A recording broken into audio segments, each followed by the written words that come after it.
Good evening friends, welcome to my channel. দেখো তোমাদের একটা মস্ত বড় ছুরি দেখাচ্ছি।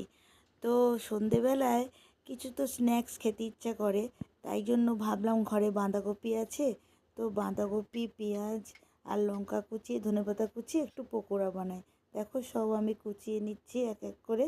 আর এই ছুরিটার না ভালো ধার আছে, হেভি কাটা হয়েছে, বেশ মিহি মিহি। তো পকোড়া বানানোর জন্য তো আমি সব কেটে কুটে নিয়েছি।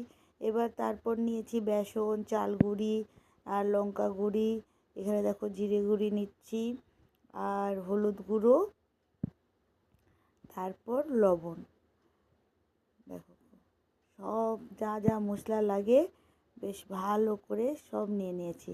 এবার আমি অল্প অল্প জল দিয়ে ভালো করে মেখে নিচ্ছি, যাতে জল অল্প অল্প জল দিয়ে মাখলে কী হয় বলো তো, জলের আন্দাজটাও পাওয়া যায় আর ভালো করে মাখা যায়। দেখো খুব সুন্দর বেশ মেখে নিয়েছি।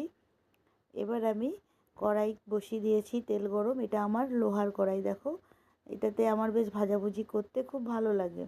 একটা ছোট লোহার কড়াই আছে আর একটু বড় লোহার কড়াই আছে।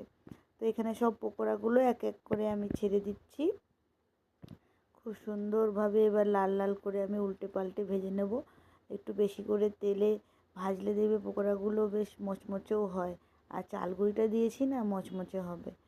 তো ভালো করে ভেজে নিচ্ছি। একটা পার্ট হয়ে গেছে, একবার পকোড়া করা হয়ে গেছে, আরেকবার ছেড়ে দিচ্ছি। দেখো এরকম করে আমি সব কটা পকোড়া ভেজে নেব, সুন্দর করে লাল লাল করে ভেজে নেব।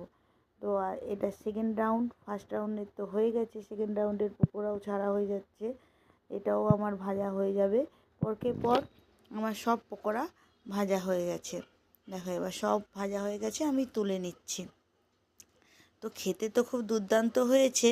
তো এখানেই আমি ব্লগটা শেষ করছি। এখনের মতো টাটা, বাই বাই।